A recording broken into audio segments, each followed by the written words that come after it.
This podcast is brought to you by Progressive Insurance. What if comparing car insurance rates was as easy as putting on your favorite podcast? With Progressive, it is. Just visit the Progressive website to quote with all the coverages you want. You'll see Progressive's direct rate, then their tool will provide options from other companies so you can compare. All you need to do is choose the rate and coverage you like. Quote today at Progressive.com to join the over 28 million drivers who trust Progressive. Progressive Casualty Insurance Company and Affiliates. Comparison rates not available in all states or situations. Prices vary based on how you buy. This episode is brought to you by Shopify.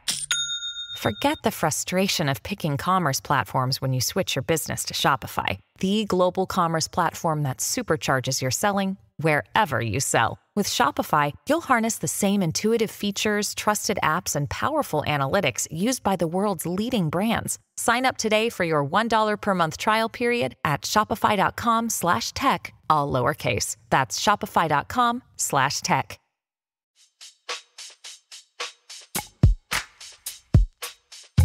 Welcome to Dear Prudence. I'm your Prudence, Jenée Desmond-Harris. Today we'll be discussing how to find empathy for deeply unreasonable people who are totally wrong, how to manage rage and anxiety about America's car culture, and how to reach out to support a friend without being a, quote, cringey white person. My guest today is the cultural critic, DJ, and video producer Jay Smooth. He is the creator of the video blog Ill Doctrine and the founder of New York's longest-running hip-hop radio show, Underground Railroad. He's also the host of the podcast Think Twice, Michael Jackson. Welcome to the show, Jay. Hello. Such an honor to be here. Thank you for bringing me on. I'm so happy to have you here. And before we get started, I would love to ask you for one piece of unsolicited advice. Oh, man, I'm a notorious hater of unsolicited advice. I don't know but if you have it's permission. It might just be the only child syndrome, but I'm best known by a lot of people for my YouTube videos before life took me away from that. And as I'm starting to dip my toes into that again, I'm realizing how important I think it is, at least for creative stuff, to just figure out what you're trying to do by doing it. I'm very susceptible to wanting to know exactly what my master plan is before I start doing something. And I'm realizing once again, I'm relearning that just doesn't work. There's just so many unknowns that you're not gonna realize you need to figure out until you jump in the double Dutch rope. So I would encourage people to just start doing whatever they're going to do. That is so true. I'm someone who would spend 10 years planning and outlining something before actually doing it. And would probably never actually start things if I didn't have deadlines. So good advice. Jay and I will dive into your questions after a short break. Can't get enough Dear Prudence? Then you should definitely join Slate Plus, Slate's membership program. You'll get to hear me answer an extra question every week just for members. With your subscription, you get ad-free listening across the Slate network and unlimited reading on the Slate site, including all Dear Prudence columns, past and present. Go to slate.com/Prudie Plus to sign up. It's just $15 for your first 3 months. Again, that's slate.com/Prudie Plus.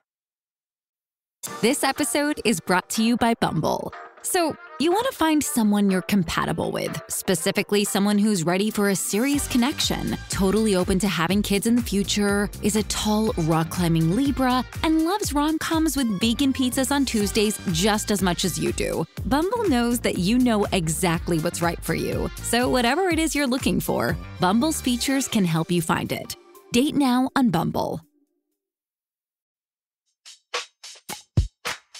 Welcome back. You're listening to Dear Prudence, and I'm here with Jay Smooth. Let's get started with our first letter. It's titled, Ready to Shift Gears.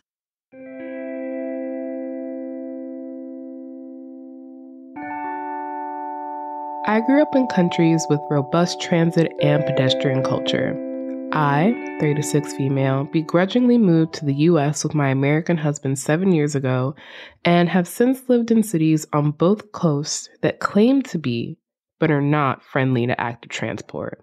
We've owned one car for some of that time, but walk or bike everywhere we can, at least once a day.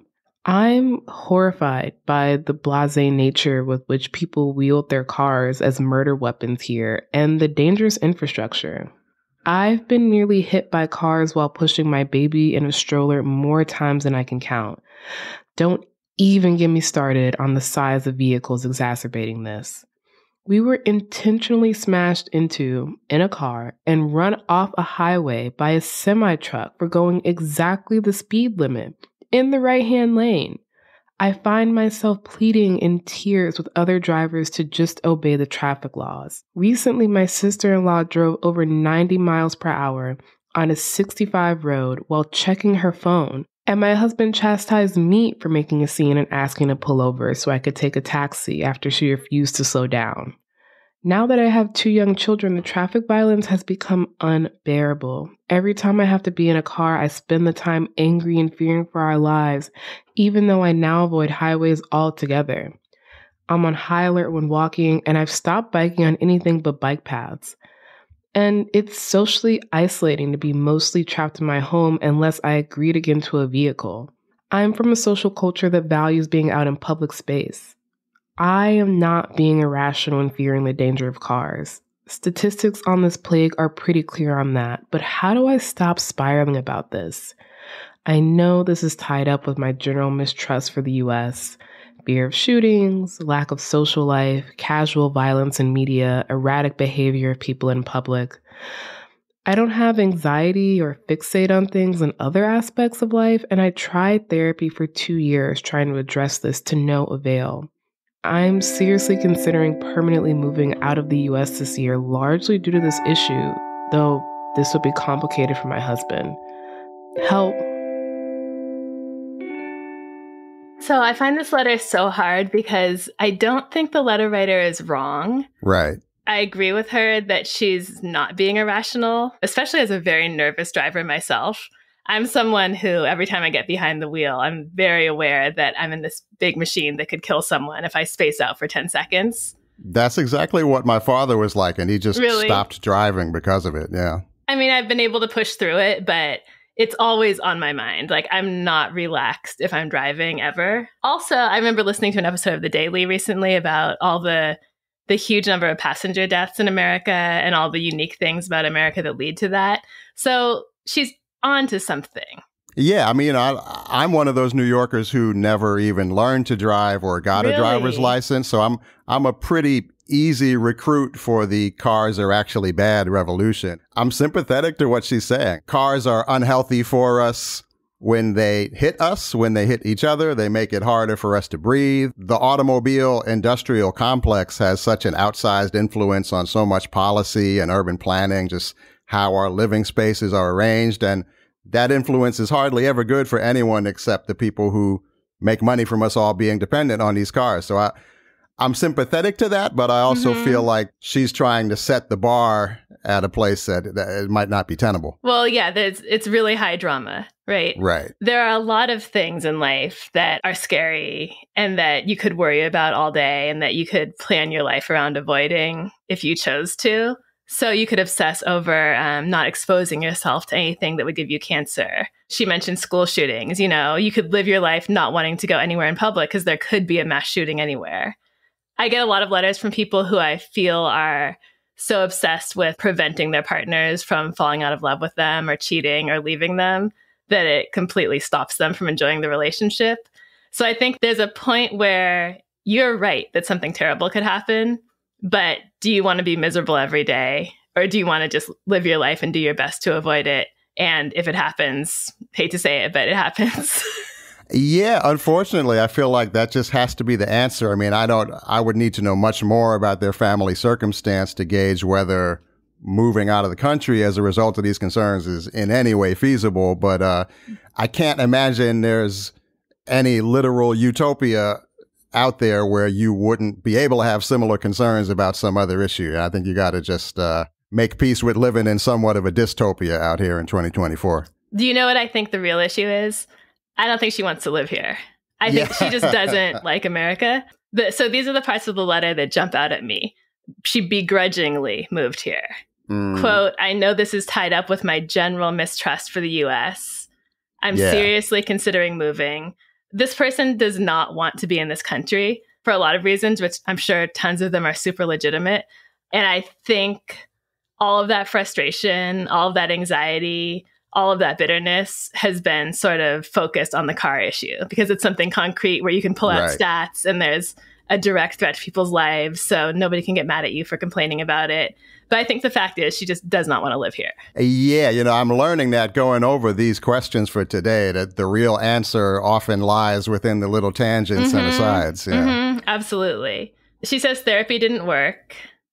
New therapist. This is really the kind of thing a good therapist would really specialize in, really be able to help you through. Sure. She says, I don't have anxiety or fixate on things in other aspects of my life. In my notes, I wrote, really? Yeah. I don't know. Just something about the intensity with which this was written just made me question that. But again, if you're telling the truth about that, then again, I think this isn't about your anxiety. It's about the fact that you don't want to be in this country and you've stuffed all those feelings down because you're here for your husband and you feel stuck and it's making you feel panicked and you're putting all that panic on automobiles. I think it's the underlying stuff. Yeah, for sure. So on a practical note, new therapist, give it a try. And I also wonder whether before leaving the country, I wonder if before thinking about that move, since this is such a big issue that's taking such a toll on your life, could you try to move to somewhere that's extremely walkable and safe? Right. I don't know that it will be the exact same of whatever like European paradise you came from, but there are places where you don't have to drive a lot. You don't have to walk across like a 4-lane road to get to where you're going. If this is stopping you from enjoying your life day to day, I think it's worth looking into whether there's somewhere in this country where you could be reasonably happy and feel reasonably safe. Yeah, and there's, assuming you're in a position to keep browsing around for the best place, which is a big if financially, there's always going to be, my girlfriend moved out to Los Angeles and the quality of life, both for her and for me visiting, has changed drastically when she moved just from Culver City to Koreatown, which is a much more walkable and sort of New Yorker friendly area. So there's definitely ways to mitigate that if you're in a position, if you're lucky enough to do so. Yeah, there might be options. And in the meantime, I know this is a big ask and it's easier said than done, but try not to transfer this anxiety to your children. Yes. They're going to pick up on all of this, the fights you're having, you're getting out of cars, getting in taxis, not driving on highways. If there's any way to sort of conceal this from them, I think you would be doing them a really, really huge favor because seeing the world in this way, even though, again, it's not delusional, it's based in some reality. As you know, it's a really, really, really hard way to live. And I would hate for them to absorb that and have it get in the way of their ability to enjoy life. Yeah, for sure. Absolutely. Okay. Our next question is titled Don Juan's Dilemma.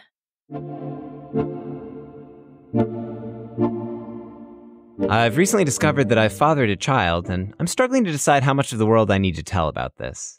I'm single, other than occasionally dating the child's mother, and I do provide financial support to her. But if I keep this child a secret from my family and friends, does that make me a bad person? What are the things I should consider as I decide who to tell about this, if anyone? I never wanted children, and here I am in my early 50s with one by accident. I'm ashamed to admit that I'm afraid of the ridicule from my friends and perhaps family too, about being a lifelong Lothario who finally slipped up and got a girl pregnant and now has a child. My first thought was, you're not 14. I'm saying, yeah. You're an adult. This isn't a scandal. Yeah, it's such a strange way of speaking about this development in your life to me. Like, there's a whole human being that exists in the world, and you're worried about how the middle-aged Lotharios guild that apparently makes up your friend group is going to feel about this news. I don't feel like that should be the priority. I can't imagine them actually ridiculing him. Can you imagine someone saying, this was unexpected and I didn't plan it, but so-and-so who I'm dating had a baby, so welcome to our new blessing. Nobody's going to be like, you had a baby?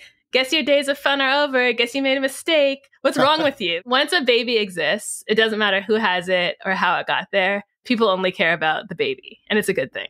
Right. I would hope. Otherwise, seeking a new circle of friends would be, one secondary or tertiary priority I would throw in the mix. But I mean, I have a lot of questions about this. If I'm reading this correctly, he says he's still occasionally dating the child's mother. So he's maintaining some kind of presence in the mother's life. Right. But he only refers to financial support. Is he trying to stay in the mother's life, but not in his son's life? Like, just logistically, what are the parameters of that? So, yeah, the child is almost totally absent from this letter, and his relationship with the child, which is probably the touchiest and most emotional thing here, is not even mentioned. Right.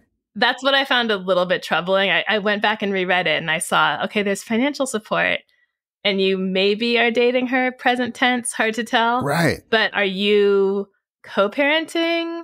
Are you spending time with the child? Is the plan for the child to know who you are? My guess is that he's still in the mindset that he's just providing financial support and is not going to really play a fatherly role. And I think that's where the shame is. Yeah. That's really probably what he doesn't want people to know, because that doesn't feel good. And I think you should step up and be a dad. What else are you going to do? You're 50 years old. You've had tons of time to have fun and do whatever you want. Be a dad. Right. This seems to me like another case of the question not really being the question. If you had figured out within yourself how you feel about this development in your life, you wouldn't care this much about how your friends are going to react to it. If you're coming to your friends feeling ashamed, you're going to feel ashamed talking to them about it. If you are at peace with this, you're going to be at peace with it and, tell your friends to go jump in a lake if they make fun of you. So I think, there's some work that needs to be done before you go talk to your friends. And actually, I'm second guessing myself now because I'm saying be a dad, be in the kid's life. But I guess I would add, if you truly are someone who's never wanted kids and seeing this live baby who you fathered didn't change your opinion about wanting kids, I'm trying to look at it from the baby's perspective. Would you want that person in your life? Someone who was kind of upset by your existence and didn't feel any real attachment to you? I guess it's just hard for me to imagine. And I just want to think that once he spends some time around this baby, he's going to feel something and he's going to want to be there. But I guess I have to say, if you really don't, if you completely feel detached and you truly feel in your heart this was a mistake, keep your distance completely. Don't be in and out. I'm like the weird guy who visits every once in a while. Stop dating the mom, send the check, and keep your distance. Yeah, I mean, if you're able to really reckon with this and come to the conclusion that you're not up for it, it might be the best decision to follow that instinct. But it doesn't sound like he's done that work yet. It's just so interesting. Who has a child and is like, what will my friends think? Rather than, what does it mean for me to be a dad? That's sort of this huge question that's missing from the whole thing. I would say, as you figure that out, tell your friends. Just tell your friends. Your line is, life took a turn I didn't expect. This woman I was seeing became pregnant. Luckily, we get along. We have good communication. We're figuring things out together. Everyone's going to give you so much encouragement and positive feedback that it might actually change the trajectory of your relationship with this kid and the idea of being a father. You're an adult. It's okay to have a child. It's great to have a child. You can turn this into a positive. I think people are going to surprise you and be much more supportive and much less judgmental than you expect.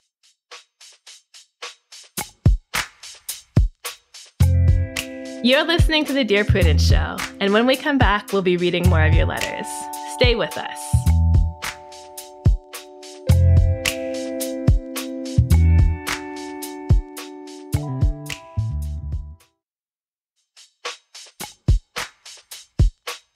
Welcome back to Dear Prudence. I'm here with my guest, Jay Smooth. Our next question is titled Empathy Friend.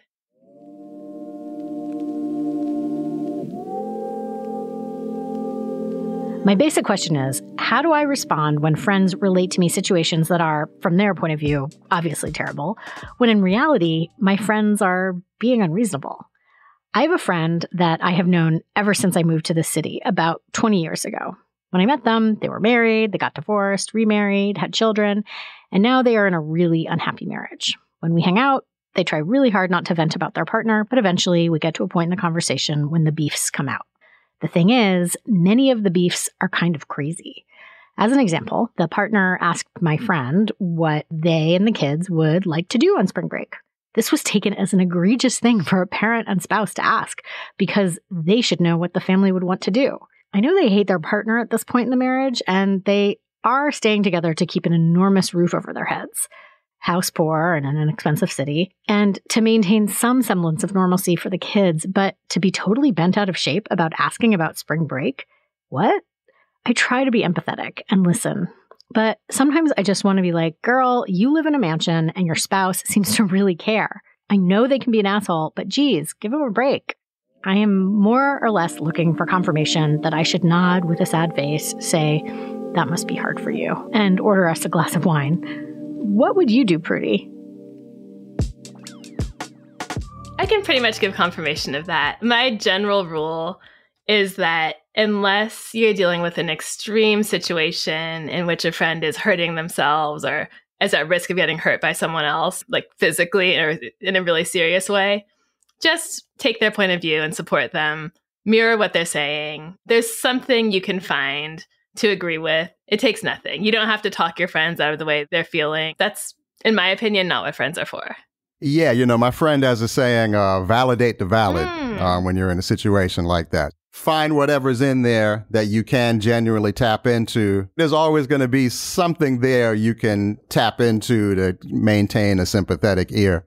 There's a lot of the valid to grab onto here. Right. And I think going by their accounting of it, they seem to have an impression that it is a really unhappy marriage. So if that's your general impression, but the specific grievances your friend is bringing seem sort of flimsy or unreasonable, that says to me that there are deeper issues here that your friend isn't ready to articulate yet or hasn't put their finger on yet in a way that they're ready to talk about it. So I would think of it as I'm here to be a sympathetic ear, not really for the specifics, but for that energy underneath it that they need to release. Like these specifics are just a vessel for something they don't know how to get directly at yet. So just be here to absorb that for them. Absolutely. Now, one caveat, my advice about just kind of supporting your friends through whatever, which your friend said so much more succinctly with validate the valid, it kind of relies on you actually really liking the friend. I was going to say that. How high are they on your hierarchy of friends? And do you actually hold them in high regard? Do you actually have respect for this person? And there are some hints in this letter that make me think the letter writer is a little judgmental of the friend, ordering on...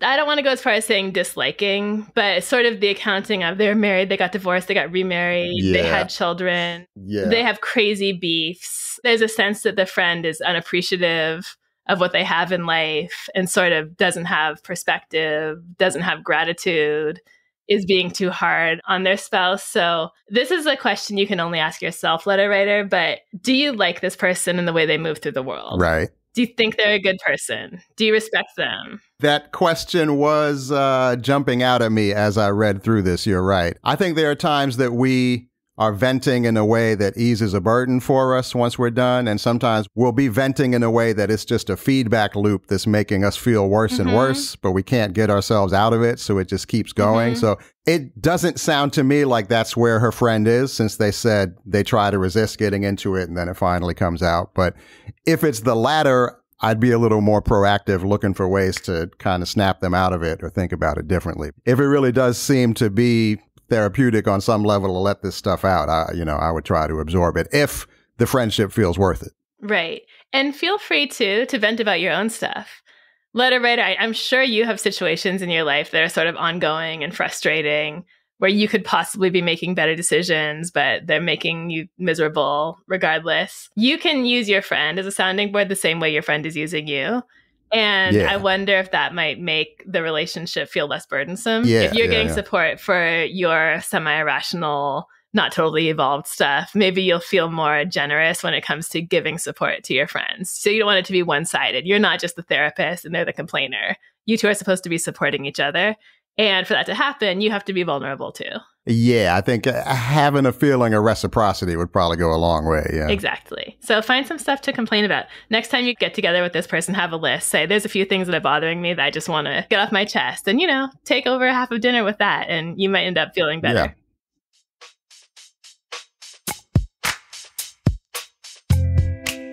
This is Dear Prudence. We need to take a break, but when we come back, more letters from you and advice from us. Stay tuned.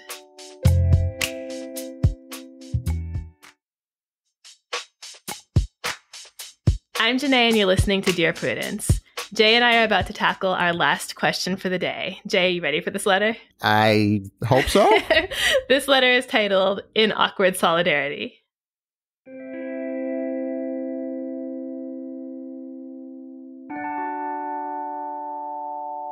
I grew up in an area of the country with a high Arab population and was close friends with several people from the countries being bombed by the current U.S.-funded war. We've naturally lost touch over the near 20 years since high school, but our social media acquaintances. I'm devastated daily by this and can't imagine what they're going through. I was wondering about your opinion on reaching out to these old friends, just telling them I'm thinking about them, care about them, and can offer support if it's needed. It's possible I'm overthinking this, but I'd love a script or some guidance on how to reach out, if it's even a good idea, without being a cringy white person making it about her feelings. I'm willing to let you have this letter if you want to use it for your video series, because I feel like it's absolutely perfect material for the kind of thing you would talk about and that people could really benefit from hearing from you. So I almost want to turn it over to you completely. But first of all, I just want to acknowledge that my favorite genre of letter writer is the thoughtful person with pure intentions, who is so pure and thoughtful that they're obsessing about whether they're going to unintentionally harm someone in the course of just being a nice person. Some may call it liberal hand-wringing. I call it trying to be decent in a shitty world. Yeah. And I think we need more of it, and I'm all for it. So I take this dilemma seriously. No, yeah, I agree. I definitely want to resist the urge to sort of make fun of the overly earnest white person. You know, I think out of all the possibilities, being somewhat cringily earnest is not the worst outcome by any means. Exactly. I would say if you are social media acquaintances, I guess I'd want to know, does that mean you are actively commenting and liking each other's posts and knowing what's going on in each other's lives? Or is this one of those, we friended each other because we went to high school together, but I have no idea what they're up to? If you're paying attention to each other's feeds, I would say, look and see what they've been saying about the situation. And you can use that as a starting point to build a conversation. You know, you can comment. If they have a recent post, comment on that. And then you could follow up with a DM saying, you know, I've been thinking about you and so on.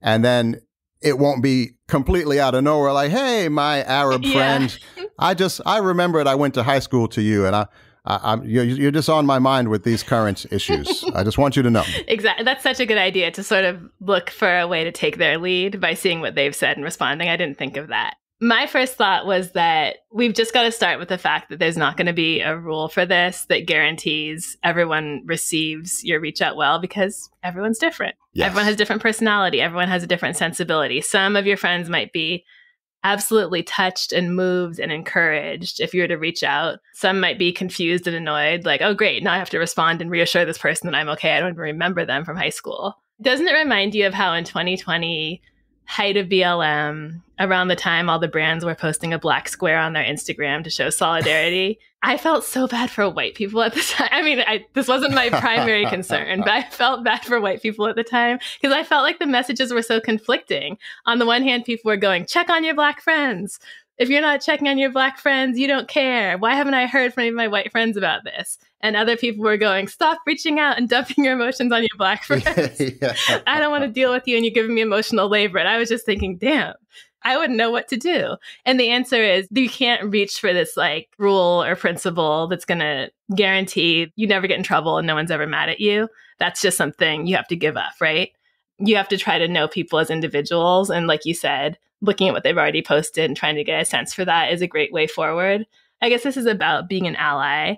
I think part of it is taking the risk that you might not be received the way you want to, and that it has to be okay because you're being the kind of person you want to be and you're doing your best. Yeah, I mean, I think you need to start from figuring out whether you're really doing this for their sake. And if you are, one of the things that comes with that is being okay with whatever response or non-response you get. Any sort of allyship that is you think of as transactional and you're supposed to get any sort of thing in return for it, that's not a genuine allyship in my view. And then I wonder too, if letter writer, you really thought a little bit more about this. Is your main concern how your Arab friends from the past who you keep up with in social media are doing? Or is it the actual, like, more concrete suffering of people who are displaced, who are injured, who are starving, who have lost family members? Obviously, it can be both, but I suspect that your friends would want to know that you care not just about them, but about the underlying issue.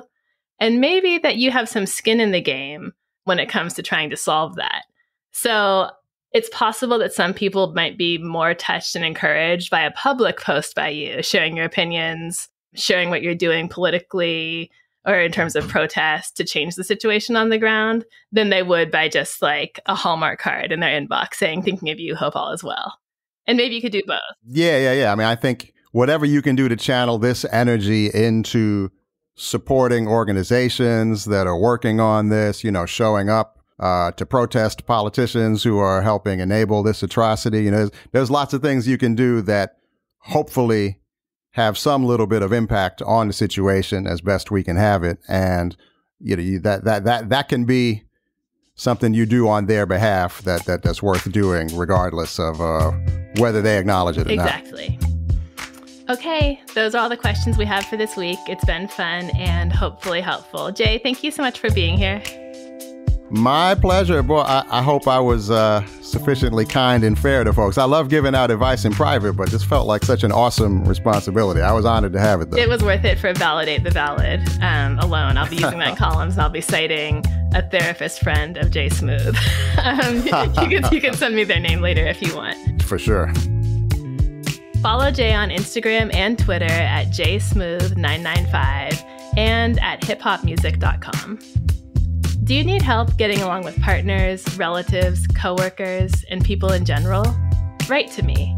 Go to slate.com/Prudie. That's slate.com/PRUDIE. The Dear Prudence column publishes every Thursday. If you'd like to hear your question answered on the podcast, we are looking for letter writers who would be comfortable recording their questions for the show. You can stay anonymous. Dear Prudence is produced by Se'era Spragley Ricks and me, Jenée Desmond-Harris, with a special thanks to Maura Currie. Editorial help from Paola De Verona. Daisy Rosario is senior supervising producer, and Alicia Montgomery is Slate's VP of audio. I'm your Dear Prudence, Jenée Desmond-Harris. Until next time.